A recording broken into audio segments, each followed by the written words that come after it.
With the downtrend of COVID-19 cases here in Metro Manila, should restrictions be eased in the region by February? Health officials and experts weigh in. A television interview with presidential aspirants over the weekend has the public talking until now over their controversial answers and a no-show. And this one's for hoop fans. You might just see your favorite PBA players return to action for the Governor's Cup early next month.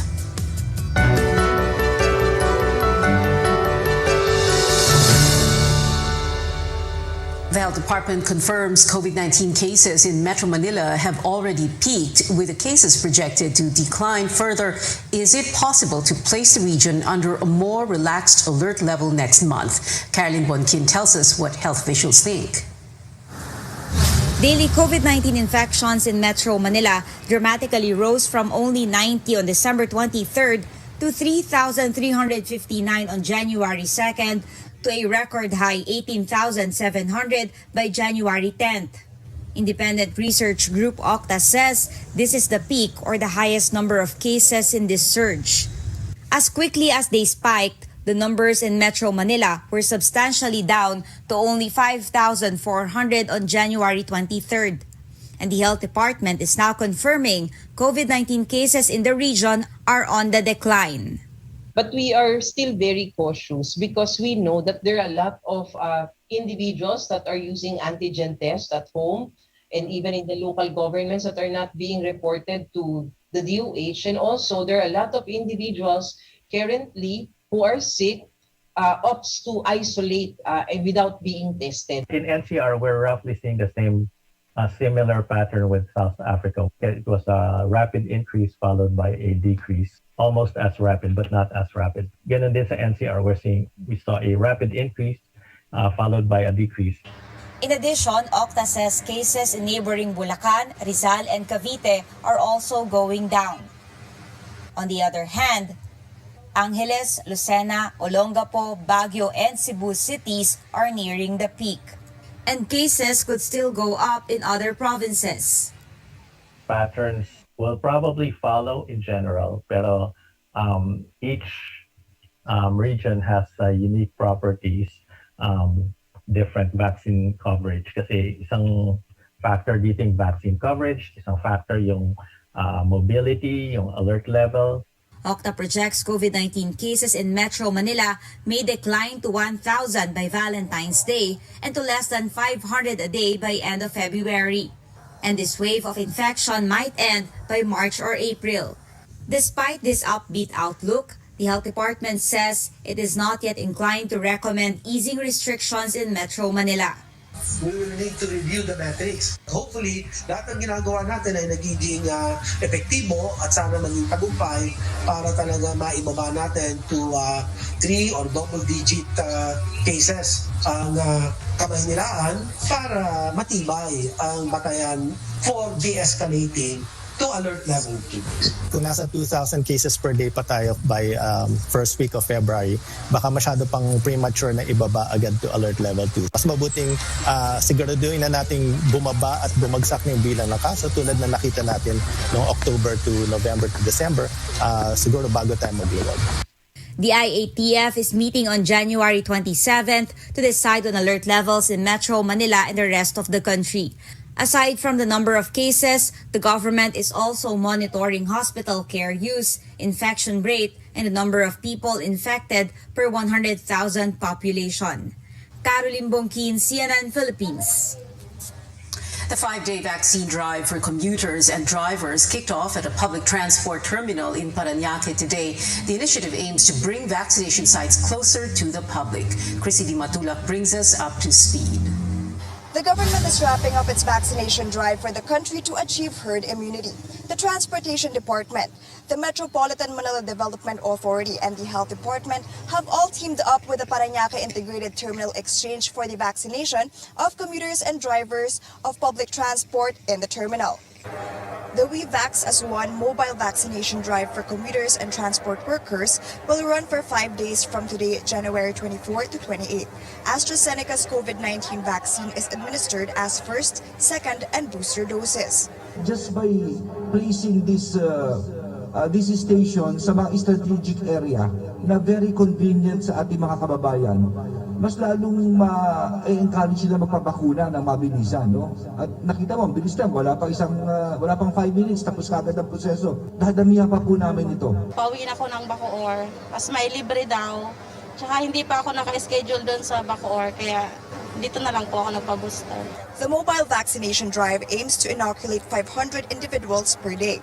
From 8 a.m. until 12 noon, walk-ins are allowed. Those who will be receiving their booster shots will be given priority. The government is eyeing to tap more establishments as locations for the vaccination drive. This is to make inoculations more accessible to the public, especially with the implementation of the no vaccination, no entry policy in public areas and transportation. Chrissy De Matulak, CNN Philippines. The Labor Department now accepting applications for its one-time cash assistance for displaced and affected workers in areas under Alert Level 3 and 4. Our Tristan Nadalo reports. Private sector employees who are affected by tighter restrictions under Alert Level 3 or higher may start availing the 5,000 peso cash aid of the Labor Department starting this week. The assistance will cover employees who have been laid off from businesses that have been closed either permanently or temporarily. Government employees, foreign nationals, and tourism sector workers are not covered by the cash assistance. Beneficiaries of the aid program can apply through the DOLE website at www.reports.dole.gov.ph. The worker must submit a personal photo showing a valid government ID and notarized proof of unemployment. Approval of application may take up to 3 working days and cash will be sent to remittance centers. The rational dito kalat pag alert level 3, medyo yung capacity ng work at saka yung business limited. Like for example, ang restaurant under alert level 3, kapag ka dine-in, kailang 30% capacity lang yan. So definitely, yung owner ng restaurant, magre-reduce yan ng workers. O yung mga mateterminate, although temporarily, mabibigyan ng ayuda. The government estimates that up to 25,000 workers have been affected by the imposition of Alert Level 3 in many areas nationwide. Tristan Nadalo, CNN Philippines. A recent study by the Science and Technology Department shows virgin coconut oil, VCO, helps treat mild to moderate COVID-19. But the agency clarifies it's only an additional supplement to ease symptoms. Stanley Gahete has the details. Mark Lester believes that the medicinal benefits of the virgin coconut oil, or VCO, help alleviate his mild COVID-19 symptoms. It somehow helped, no? Kasi merong parang soothing feeling din kapag nagte-take ka ng VCO. Napaka-importante na yung medicines natin, yung mga tinitake natin para gumaling, science-based. A recent study by the Food and Nutrition Research Institute of the Department of Science and Technology shows that taking VCO promoted faster recovery among COVID-19 patients with mild to moderate symptoms.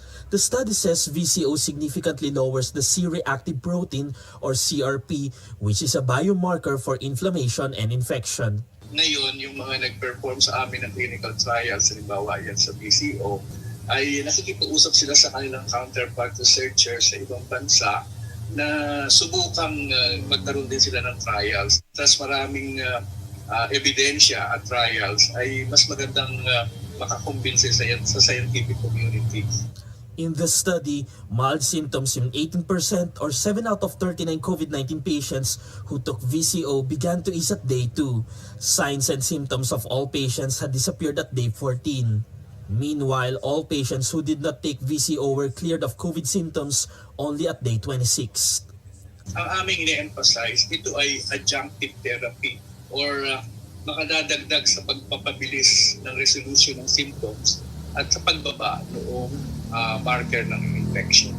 Virgin coconut oil continues to undergo extensive testing by DOST as an adjunct therapy in managing COVID-19 symptoms, along with other products like Lagundi and other possible means to combat diseases in the time of the pandemic. Stanley Gete, CNN Philippines. In global headlines, China sees 72 coronavirus cases among personnel related to the 2022 Winter Olympics in its capital, Beijing. None of them so far are athletes. Authorities carried out a closed-loop system or a bubble, cutting off Olympic athletes and officials from the rest of the city. The Winter Games kick off on February 4th. Well, speaking of China, the East Asian giant showed off its military might on Sunday, sending 39 warplanes into Taiwan's air defense zone. That's after the United States and Japanese navies put on a massive show of force in the Philippine Sea. The U.S. Navy said they were training to protect a free and open Indo-Pacific region. Taiwan issued radio warnings and deployed defense missiles to monitor the warplanes. Taipei and mainland China have been governed separately for over 70 years, but Beijing insists the island is part of its territory. Ukraine braces for possible military action as more than 127,000 Russian troops gather at its border. The U.S. sent weapons to Ukraine and cut staff at its embassy in the capital, earlier warning that an invasion could be imminent. U.S. President Joe Biden again vowed swift and severe consequences against Moscow should it further invade Ukraine.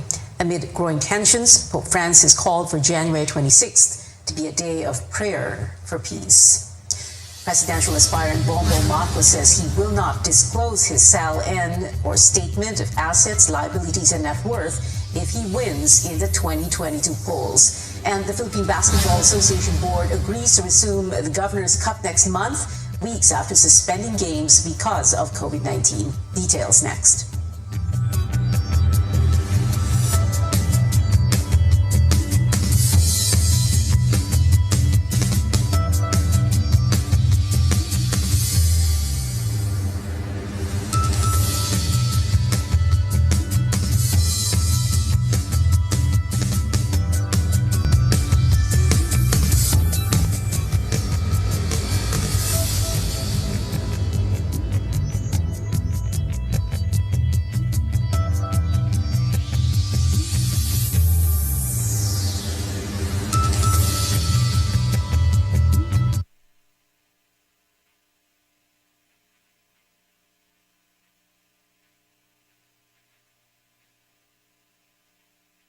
The candidacy of former Senator Bongbong Marcos, now bringing their case to the COMELEC's full bench of judges. Petitioners also have other requests from the PO body. Let's bring in our Melissa Lopez for the details. Mel, what exactly do they want? Pia, a human rights group represented by lawyer Theodore Te, has asked the 7-member COMELEC and bank to reverse last week's decision, junking their bid to block the presidential run of Bongbong Marcos. They also asked the poll body not to include Marcos's name from the ballots, though ballot printing already started over the weekend, and his name is among 10 presidential bets. The same group asked 3 COMELEC commissioners who are part of the division to inhibit from the review. They are Commissioners Socorro Inting, Antonio Co, and Ray Bulay. Tess Camp accused them of being biased in Bongbong's favor. Tess says the poll officials sound impartial and confrontational in their 32-page ruling last week. The group is claiming grave abuse of discretion when all 3 sided with Marcos and, quote, demonized the human rights defenders. If granted, there will only be 4 members left on COMELEC's full bench, but 3 of them are also retiring next month, including Chairman Sherif Abbas. And Commissioner Inting will serve as acting poll chairman. She happens to be the writer of the decision now in question.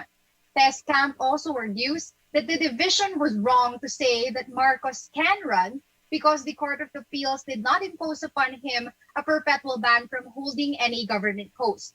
They claim such punishment is automatic for any violation of the tax code. Petitioners also insist that the commissioners made a mistake when they said that Bongbong did not deliberately lie in his COC to say he is qualified to run, despite knowing that he was previously found guilty for not filing his income tax returns. We have yet to hear when and how the poll body will tackle this appeal. Pia. Mel, is there an update on the COMELEC's plan to hold debates? And do they have the power and are they going to exercise that to require candidates to attend? Actually, COMELEC spokesman James Jimenez clarified over the weekend that while attending these public debates is not mandatory, candidates know just how big an opportunity it is to show their capability in answering or addressing national issues and in explaining their platforms of government. As of now, the poll body is still finalizing the rules and format of these debates, which we can expect the first COMELEC sanctioned event by the end of February. Pia, back to you. Melissa Lopez there reporting. Still on Marcos, the former senator does not plan to release his statement of assets, liabilities, and net worth, or SALN, to the public if elected to the country's top post. Marcos says the SALN can be weaponized by political rivals, citing the case of former Supreme Court Chief Justice Renato Corona. The remarks come even if Marcos had previously said he would be willing to publicize his SALN. Lahat ng politiko may kalaban eh. Makakahanap yan, gagawa ng issue ang kahit na walang issue. We have to be more protective. You know, the SALN is actually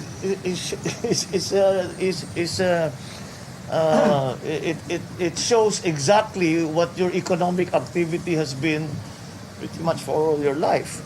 Kung talagang may kaso, kung talagang may problema, kung may reklamo, padaan natin sa ating mga authorities at silang magtingin, silang tumingin. Look at the central bank which has all of these records anyway. AMLA has all of these records anyway.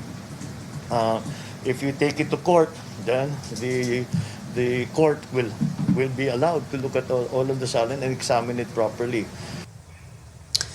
During Jessica Sojo's presidential interviews on GMA 7, some top presidential aspirants all said they were in favor of publicizing a public official SALN.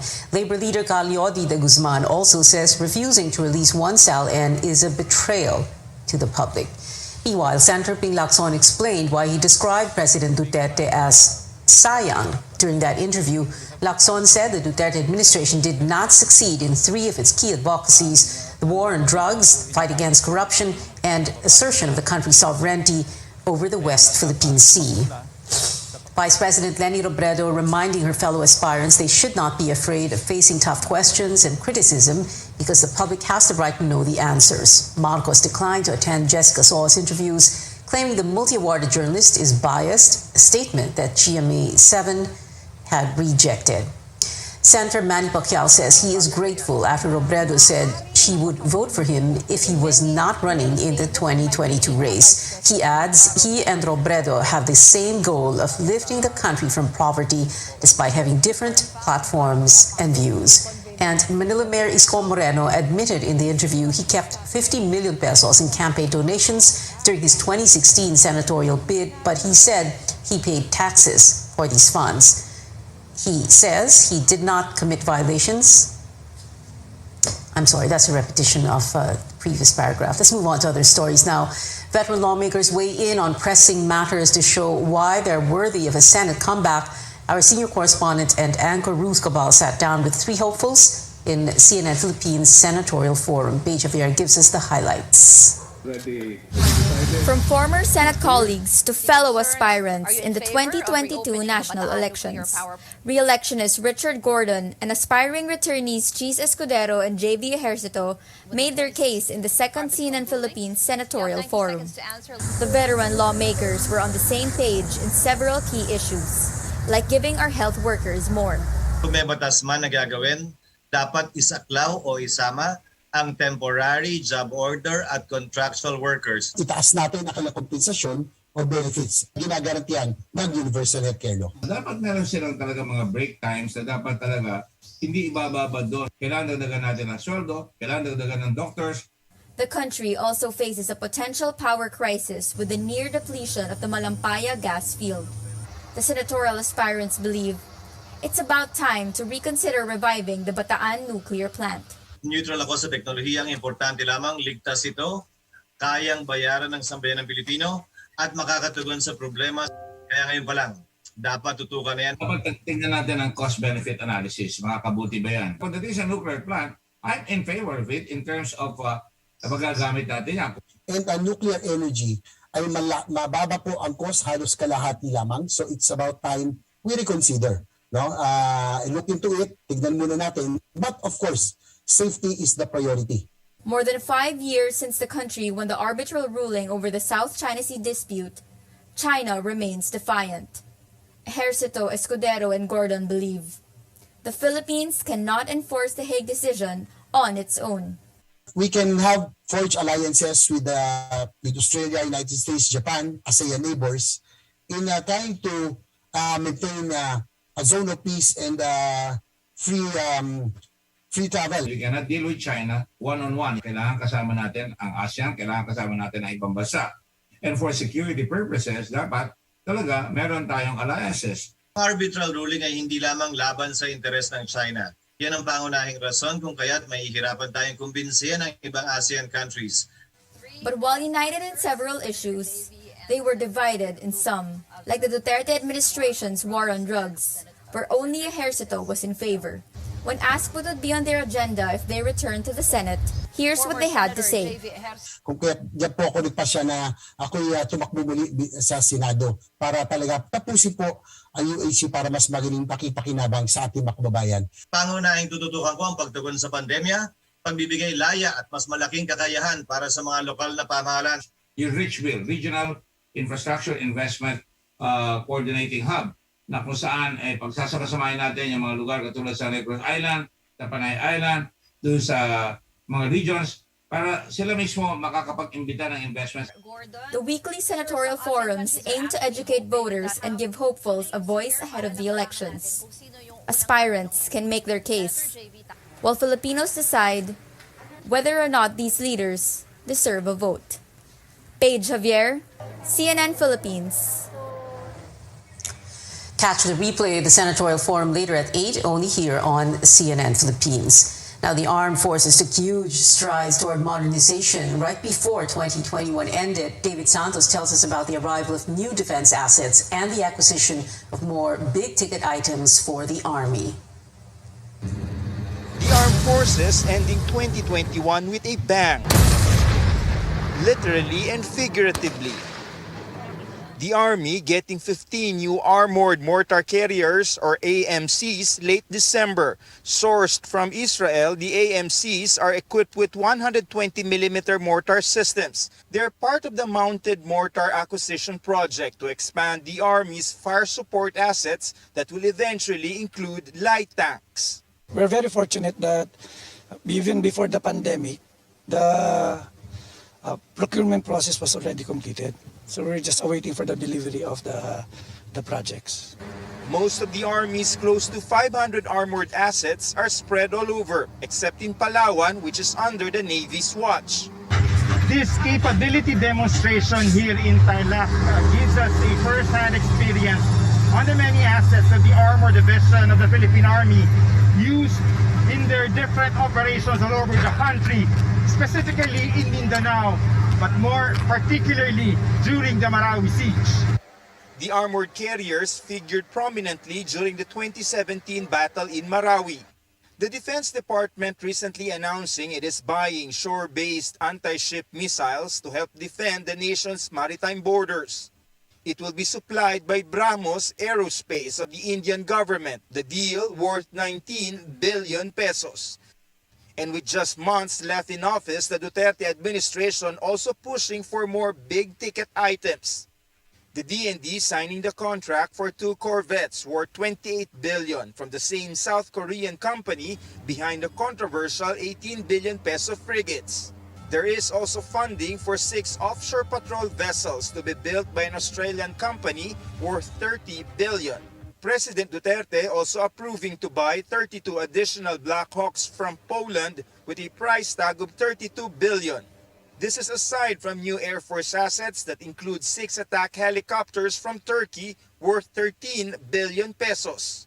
We expect the Attack 129, it's a close air support platform, helicopter, and of course yung ating medium lift aircraft for transporting our troops and their authorized passengers. All these, the military says, geared not only to protect the nation's security but also to be used for government's response to disasters and the pandemic.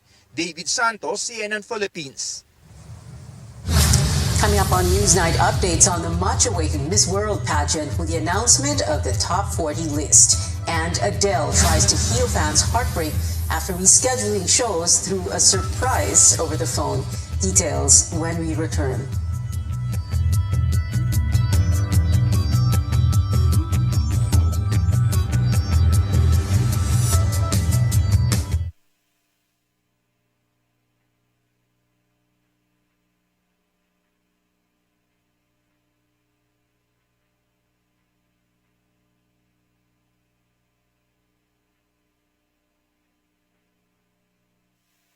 Basketball Association Board agreeing to resume the Governor's Cup in the first week of February. Commissioner Willie Marshall says the league is just waiting for approval from local governments to begin scrimmages among teams. Guidelines under Alert Level 3 state that contact sports are not allowed unless in a bubble. PBA suspended games earlier this month because of rising COVID-19 infections. Now, the race for the Miss World crown is heating up with a list of top 40 candidates already out. The country's bet, Tracy Maureen Perez, is among them as one of the 15 fast-track winners. This comes after her triumphs in the Beauty with a Purpose and head-to-head pre-coronation challenges. With this, Tracy also advances to the top 30. Pageant body announced that only the top 40 will grace the Miss World stage in Puerto Rico this March 16. But they're hoping all countries will still join Coronation Night online. After postponing concerts in Las Vegas in the United States, Adele made it up to some fans with a once-in-a-lifetime treat, a personal video call. James Mason Fox, who flew in from Nashville for the show, posted a TikTok about his frustration over the rescheduling. This caught the attention of the English singer. Through Adele's Instagram account, James was told to get to a merchandise shop in Caesar's Palace. Shortly after that, one of the vocalist's employees held up a phone with Adele on the other end.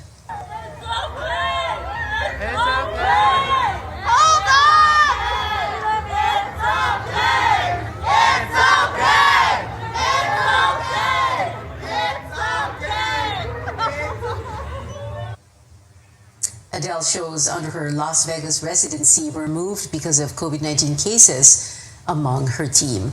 And that is it for now. Join me again on News.ph at 7 p.m. I'm Pia Ontiveros for Newsnight, where we go above and beyond the headlines.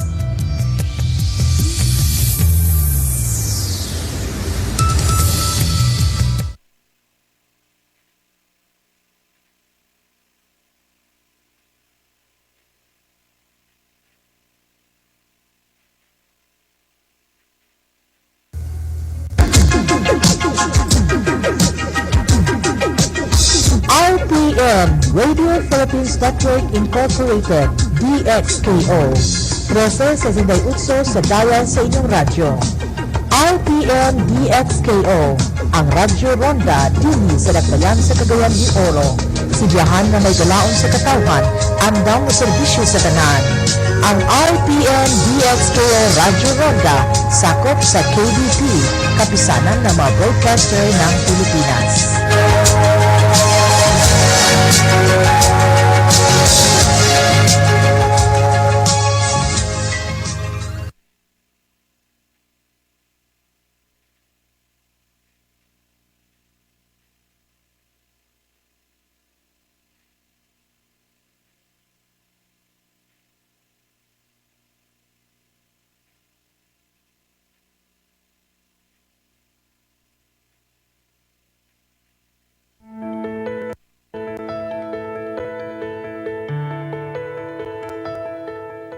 Let's admit it, during this pandemic, many of us have gained a few pounds here and there. The next thing you know, you've gained 10 kilos or more. Blame it on the stress caused by this new normal that has dramatically changed the way we live. But while many of us are quick to think to go on a diet to lose weight, it's easier said than done. Plus, not all diets are effective. They're not all that safe either. The goal is to develop and stick to healthy eating habits. But where do we start? I'm Dr. Freddy Gomez. You're watching MedTalk Health Talk on CNN Philippines.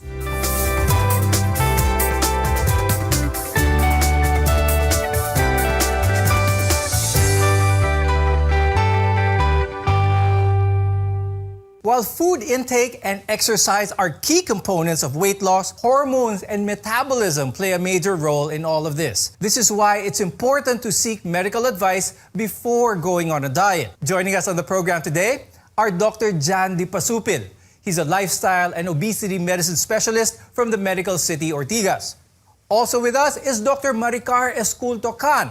She's an internal medicine specialist and the nutrition section chief of the Makati Medical Center. I've heard many people saying that they've gained weight since the pandemic started, and it's not just their imagination, it's a real thing. I'll start first with Dr. Jan. Explain natin how this all happened, and let's discuss also how we can now manage, especially with the holidays just around the corner. First could be the stress. Okay? The stress, increasing of the stress hormone is associated with eating of the salty, the sugary, and even the fatty foods. So the body metabolizes these foods more slowly when we are under very high level of stress.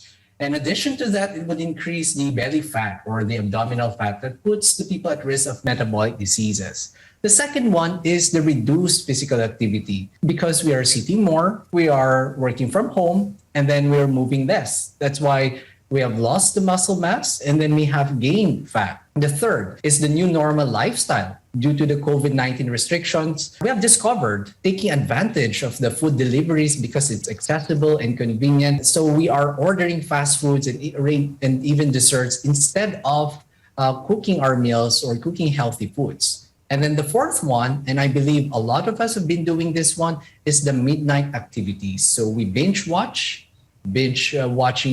TV series, movies that may potentially snack after the dinner and could lead to inadequate sleep. Now, Dr. Maricar, let's revisit the overall food choices and eating habits of the average Filipino that may contribute to weight gain. So during this pandemic, kasi a study was actually conducted by the Food and Nutrition Research Institute, so that was 2020, which showed that they found out that the typical diet of Filipinos, aged 19 to 59 years of age, is comprised mostly of rice, fried pork and fish with a little vegetable.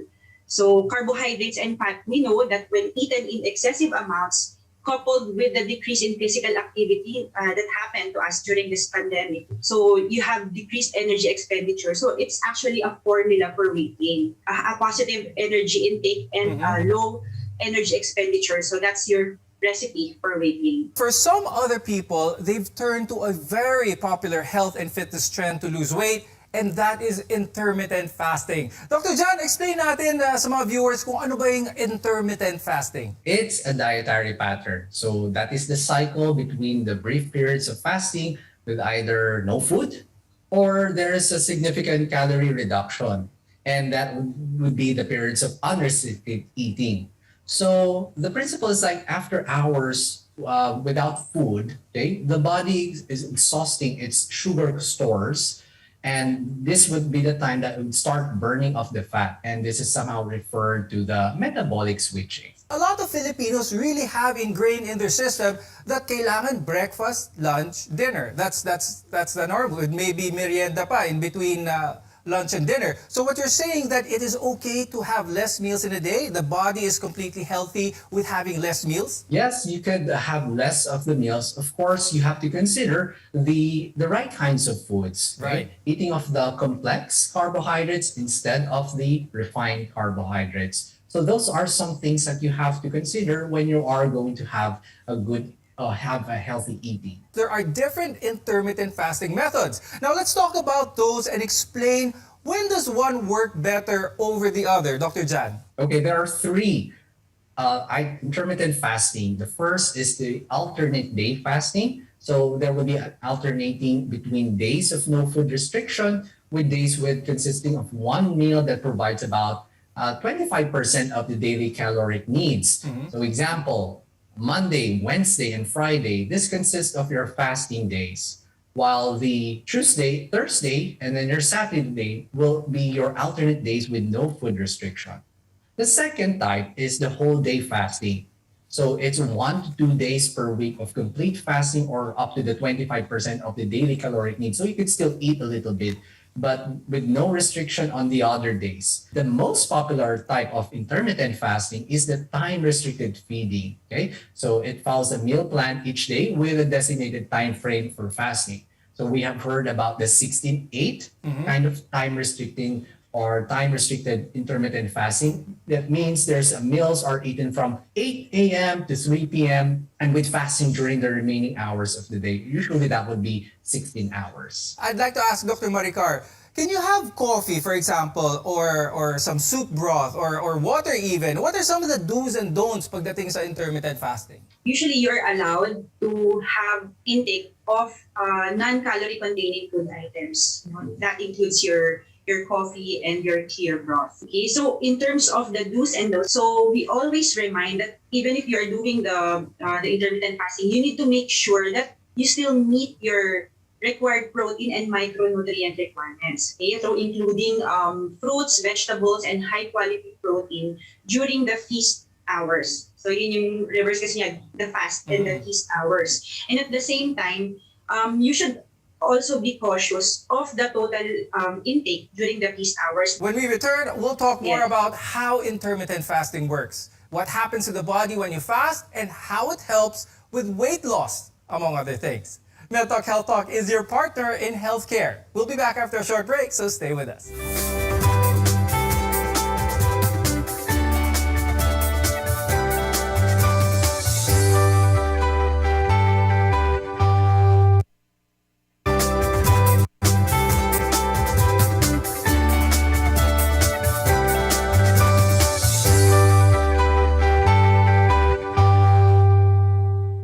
Care for the growing needs of our community. You're watching MedTalk Health Talk here on CNN Philippines. I'm Dr. Freddy Gomez. Intermittent fasting isn't about skipping meals now and again, nor is it about starving yourself. It's also not a solution for weight loss for everyone. That's why seeking advice from a healthcare professional, from a nutritionist, or your weight management specialist is very important. When you don't eat for a while, there are a number of things that happen in your body, including fat burning.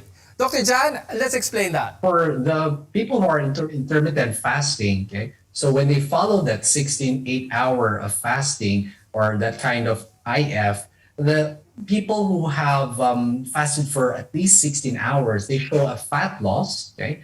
And there will be a maintenance of the muscle mass. That's why people who could stick with the 16 hours of fasting, if they would be following the time restricted, they could have a weight loss. Now, there's also the aspect of cell repair for those who are doing intermittent fasting properly. Dr. Jan, how does that work naman? There's a term called the autophagy.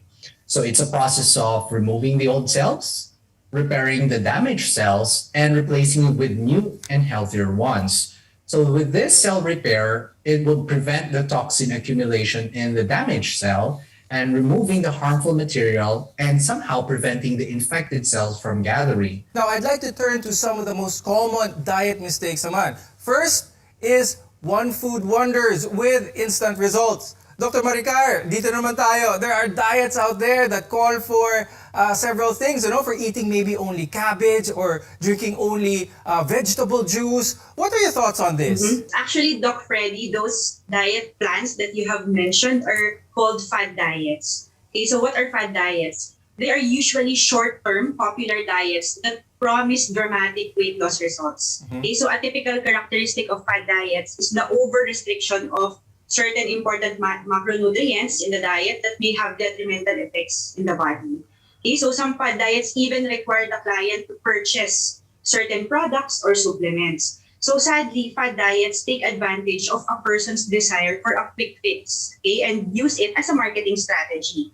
So as health and proper nutrition advocates, we always remind the public to be discerning and consult a nutrition professional or an expert if they have weight loss concerns. How about the fat-free, carb-free, sugar-free diet? How about these naman, Dr. Maricar? Let's start with carbs first. Do we really need to snub carbs altogether? Carbohydrate is an important part of our diet. Okay? So it's an important macronutrient because it is our major source of energy. So we should remember that not all carbohydrates are the same. Okay? So we have your complex carbohydrates, which confers most of the beneficial effects, and you also have the simple carbohydrates where the simple sugars belong. So usually, for example, in patients with diabetes, we recommend for the limitation of the simple sugar proportion. Okay? So if you are talking about a sugar-free diet, usually this diet is basically about limiting the consumption of carbohydrates in the form of simple sugars, such as sucrose, which is our usual table sugar, and any other food item that use added sugar in their preparation. So examples of that are candies, cakes, cookies, soft drinks, and other sugar-sweetened beverages. What's healthy? What should our viewers know when it comes to these alternatives? What's not healthy? At bakit kaya? Kasi a lot of people use coconut sugar, maybe some stevia, or even honey as alternatives to refined table sugar. Ano yung suggestion nyo, Dr. Maricar? Which should our viewers use? People who are trying to eliminate sugar in their diet turn to the so-called artificial sweeteners or sugar substitutes. No? Sometimes they may also be referred to as your non-nutritive sweeteners because they do not provide additional calories or carbohydrates. Okay, so using sugar substitute does not make an unhealthy choice healthy. So you should remember that. So it just makes such a choice less healthy. So in terms of choosing which type, you still need to be familiar with the particular nutrition fact information of the certain sugar substitute that you plan to use. So sometimes kasi they still contain a little calorie. So that should be taken into consideration when you plan your overall diet. So Dr. Maricar, what's your take on these zero-calorie, sugar-free sodas? Are they actually healthier? Is it healthier to drink than regular soda? Does not make it healthier. It just makes it less unhealthy. But the problem with allowing patients to be liberal in terms of their intake of sugar-free carbonated drinks, it tends to displace the sufficient intake of water, which is the best option actually if you want to give your body proper hydration. So that's the downside of it. So yes, in reality, it does not contribute additional calories, but it displaces a more important fluid source, which is our water. Many experts will emphasize the importance of a colorful diet. Green leafy vegetables, orange and yellow fruits and vegetables that are packed with vitamin C. More of what you should be having on your plate. MedTalk Health Talk is your partner in healthcare. We'll be back after a short break.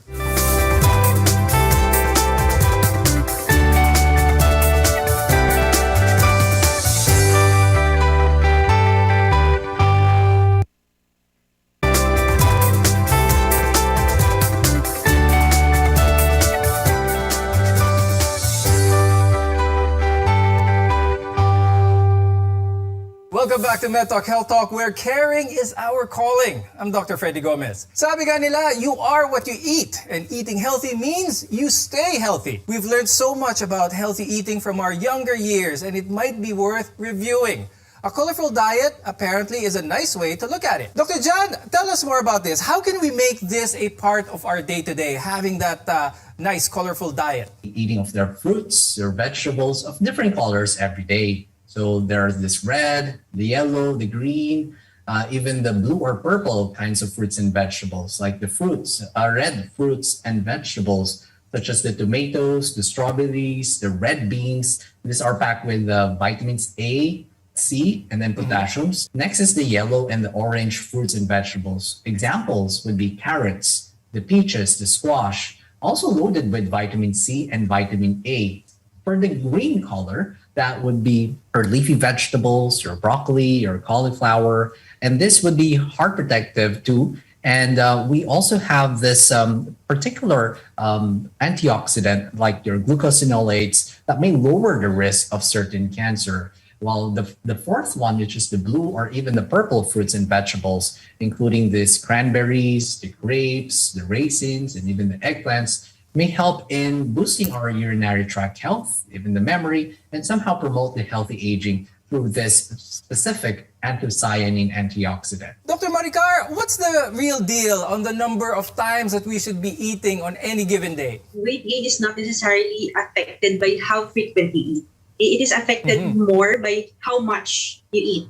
Okay, so the total calorie intake for the day will dictate the effect on your energy balance. So as I have mentioned earlier, if you are eating more than what you expend or burn during physical activity, and you have a consistent positive energy balance, that will result to weight gain. Now, in terms of the frequency, actually, it will depend on what is applicable for your condition, because there are patients, for example, they benefit more if their daily intake is distributed throughout the day with snacks. Okay, so for example, patients with diabetes who are on insulin, so they need to have a constant supply of substrates in their body. So it will really be more, if you're concerned about weight gain, the main factor is the total calories, not the frequency of the meals. What can you say, Dr. Maricar, about those who decide on their weight loss strategy by eating one big meal just for the whole day? Isang malaking meal lang for the entire day, and they feel that they will lose weight with this. What's your take on that? Almost similar to doing the intermittent fasting, right?